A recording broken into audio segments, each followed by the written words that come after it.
కాకినాడ జిల్లా గండేపల్లి మండలం సూరంపాలెం శివారు రామేశ్వరంపేట గ్రామం వద్ద సామర్లకోట నుంచి రాజానగరం వెళ్లే ఏడీబీ రోడ్డు పనులను రాష్ట్ర రోడ్లు భవనాల శాఖ మంత్రి బీసీ జనార్దన్ రెడ్డి పరిశీలించారు. మంత్రికి జగ్గంపేట ఎమ్మెల్యే జ్యోతుల నెహ్రూ, ఆర్ఎండ్బీ ఇంజనీర్లు, బీఎస్ఆర్ ఇన్ఫ్రాటెక్ ప్రతినిధులు ఘన స్వాగతం పలికారు. అనంతరం ఎమ్మెల్యేలు జ్యోతుల నెహ్రూ, నిమ్మకాయల చినరాజప్ప, జిల్లా టీడీపీ అధ్యక్షుడు జ్యోతుల నవీన్ తో కలిసి రోడ్డు పనులు పరిశీలించారు.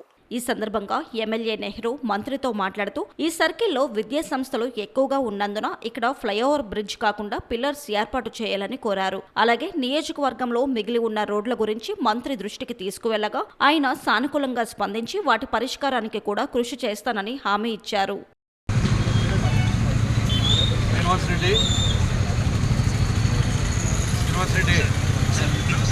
నమస్తే. నేను ఇప్పుడు మన జ్యోతుల నెహ్రూ గారు అందరూ ఉన్నాము ఇక్కడ. నేను రాజమండ్రికి వచ్చి రిటర్న్ అయినాను. ఇప్పుడు ఒక్కసారి మీ జేఈ గారు మాట్లాడతారు. ఇప్పుడు పీపీపీ మోడల్ ఒక ఎస్సీ గారు ఉన్నారు, మాట్లాడతారు. ఈ రోడ్డు జైలు ఒకసారి మాట్లాడండి. ఎస్సీ గారు ఇప్పుడు ఫేజ్ 1, ఫేజ్ 2కు 2 రకాలుగా పెట్టినాము కదా. ఇప్పుడు ఫీజిబిలిటీ ఉండేదాన్ని దీన్ని ఎందుకు ఫేజ్ 1లో పెట్టలేకపోయినారు? కారణాలు ఏమైనా ఉన్నాయా?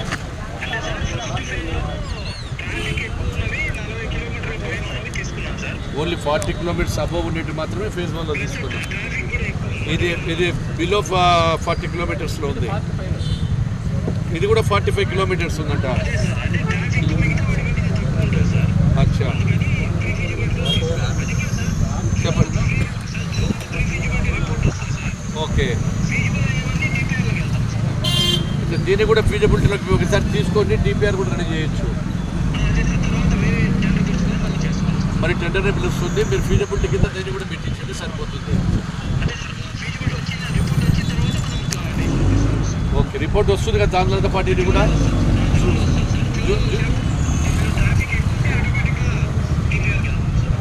దీన్ని కూడా గుర్తుపెట్టుకు మెన్షన్ చేసుకోండి.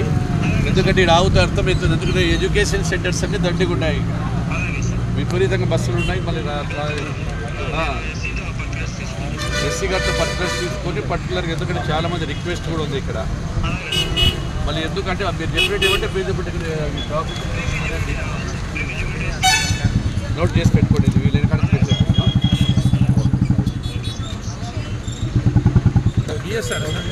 ఇందాక కాంట్రాక్టర్ అని చెప్పి నాకు పరిచయం చేశారు ఇక్కడ లోకల్ కాంట్రాక్టర్.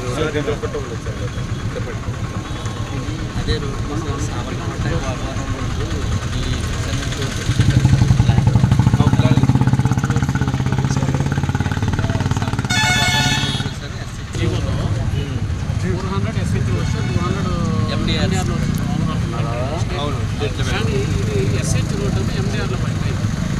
అవసరం సార్, ఇది ఎండిఆర్లో మరి మీరు ఫండెడ్లో మాత్రం ఎస్ఎస్కి రాదు కదా.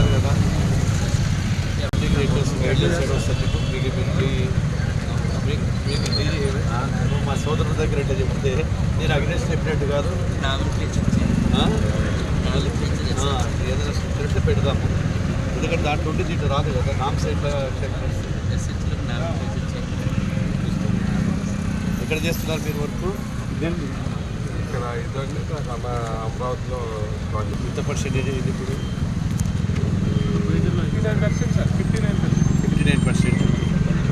ఇక్కడ మేజర్ ప్రాబ్లం ఏంటంటే దీనికి ఇది ఓవర్ బ్రిడ్జ్ అండి సార్. ఇప్పుడు మీ దాంట్లో ఇప్పుడు ఇది మన రోడ్డు ఇప్పుడు మీకు ఇచ్చినప్పుడు టెండర్స్లో అప్పుడు పెంచినప్పుడు ఫ్లైఓవర్ ఉందా లేకపోతే? ఫ్లైఓవర్ ఉంది. ఫ్లైఓవర్ ఉందని కాదు, మేము ఫ్లైఓవర్ ఉండాలి. ఉండేదాన్ని పిల్లర్స్ మీద వేయమంటాం. ఓపెన్ అటు ఇటు ఓపెన్గా ఉండాలి. మనం ఏం చెప్తారంటే ఫ్లైఓవర్ సైడ్ గోడలు కట్టేసి క్లోజ్ చేసేస్తున్నారు. ఈ జంక్షన్ కాడ మాత్రమే మీకు ఫ్లైఓవర్ వస్తుంది. Only under pass sir. అర్థమైంది, ఫ్లైఓవర్ అండర్ పాస్ సార్. వీళ్ళు సైడ్లకు వాల్స్ ఉండదు. అలా పెడితే అసలు మొత్తం ముసిపోతుంది సెంటర్ అంటారు. ఇది ఎడ్యుకేషన్ సెంటర్ కదా, పిల్లలు వెళ్ళడానికి కూడా ఇబ్బంది అవుతుంది. మన వాళ్ళు నేషనల్ లెవెల్ ఒకసారి అయిపోయిన తర్వాత మళ్ళీ చేంజ్ చేస్తారా? ఏడీబీ